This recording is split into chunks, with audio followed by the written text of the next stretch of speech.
Hi everyone, welcome to Norma Today. My name is Norma Asalo. Over the last couple of days, going to a week, maybe more, Solomon Buchi, popular Instagram personality, has caught maximum flack for a note that he wrote to his wife to be. And a lot of people have gotten hot under the collar, riled up, I think women especially. Before we move further, I'm going to read part of the notes that incensed people the most, and that is: you are not the most beautiful woman, neither are you the most intelligent, but I've chosen to never find perfection in anyone else. Now, before I go further, I'd like to say that I understand that for a lot of people, Solomon Buchi can come off as annoying. According to my own analysis, I think it's because he has an opinion on everything, and so he can come and the opinions usually sound very seriously orchestrated. So it can seem like he's a know-it-all, and of course nobody likes a know-it-all. And I think that is why he has some like secret haters. Even some of the people who are following him don't really like him. But in this case, I'm totally in support of him. Yes, I am. So, correct me if I'm wrong, but I think that most of the arguments against what he has said is that he should not have voiced it at all, number one. And then number two, he's supposed to see perfect beauty and perfect intelligence in the woman that he has chosen. In my opinion, this is completely incorrect. Now, as far as I'm concerned, this statement he's made is the first statement that they should give everybody who is about to get married.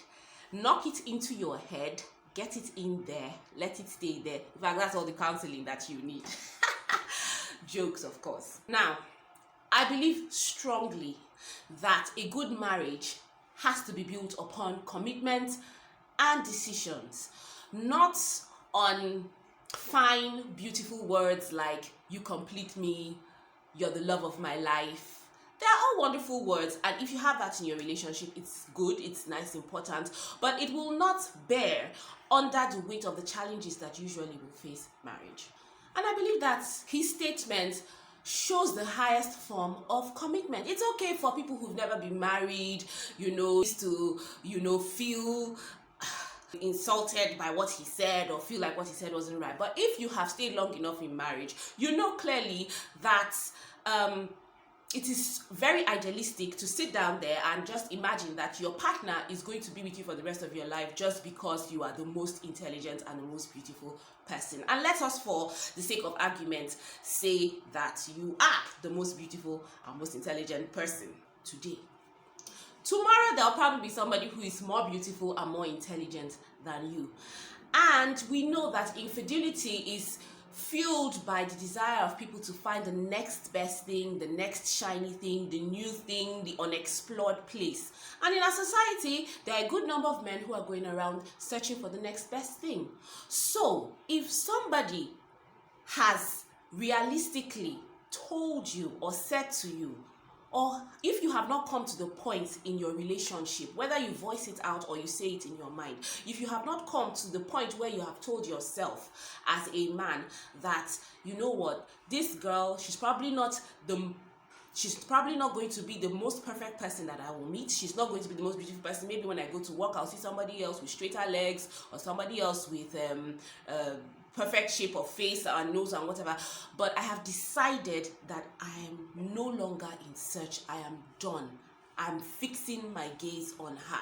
If you have not yet made that decision in your mind, whether or not you voice it out like Solomon Buchi, I don't think that you're yet ready to face marriage or that you're yet ready to be married. Now, understand that there are situations where it can sound a little bit off. For example, I know of two cases. First one, the guy was talking about his wife, and he was saying that she's not my spec. And I know a lot of people do say that. And then there was another one where the man was saying to me, somebody that I worked with at some point was saying to me that his wife was not the most beautiful woman that he met, but that he just liked her. And in that situation, it did sound a little condescending, sounded like, because in this case, the guy he's a good-looking person, and it seemed like he had a lot of women on his case. So it did sound like, he was doing the girl or his wife a favor, or that that he, in being with them, they had both settled. But in this case, that's not exactly what is happening here. What is happening here is that he is saying that there might be better people in the world, but I don't see them. There might be better people in the world, there might be more beautiful people or more intelligent people, but I don't see them. They don't count, they don't matter. And I think that's perfect. I don't really understand where women are coming in this matter. Would you prefer that your husband or your partner will say to you, oh yes, you're the most beautiful girl in the world, you're the most intelligent person in the world, lies of course, and then go on to cheat on you? Would you prefer that? Mind you, in his previous post, Solomon Buchi has sung this young lady's praise to the highest heavens. Annoyingly so, he has said so much about her, how much he's enamored of her, and it's very clear to us. So, but if he decides to come out and tell her, take his commitment further and say, it's not about what you bring or do not bring anymore. What really matters is that I have decided that it is all you and there's nobody else. Please tell me what is more romantic than that. Another group of people have said that, love is not about beauty and intelligence. So why should he even stake his love on beauty and intelligence? And I think that he's doing exactly the opposite of that. He's saying, this thing that I feel for you is not based on what you look like or what you sound like. I am all locked in. What argument can there possibly be against that? A lot of times you hear women say, I know my husband is not the most handsome, I know he's not the most intelligent, but I just love him like that. And you seem to feel that is okay. But this is exactly what Solomon Buchi has said.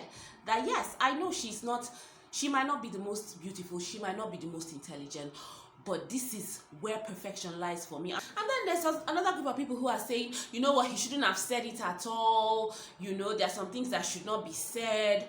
But I'm also looking at it here, and this is a heavily contextual statement, because he makes this statement at the start of his notes, and then he goes on to expand on it later on by saying, there is no best, there's just someone you choose and see the best in them. This to me is real love, not the one that consoles itself in the full reality that their partner is the most good looking, most intelligent, most successful in the world. And to read the first 2 lines and ignore the remaining 10 lines is just forgetting about the context.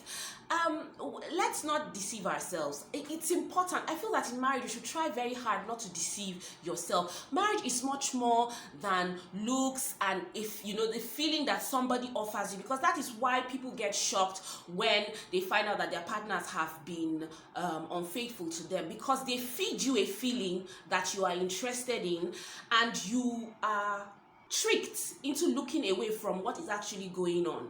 They feed you a feeling. They tell you things like, oh, it's all about you. And I'm not saying you shouldn't have that, but it is much more important, at least to me, that I know that in spite of all the other options out there, in spite of everything that is going on there, I'm not under any illusion that I'm the best person that my partner will ever meet, and I hope he's not under any illusion that he's the best person that I'll ever meet. But we have both decided, you know what, we are not going anywhere. We're looking at each other, we're seeing the best in each other, and that to me is the essential ingredient for a proper marriage.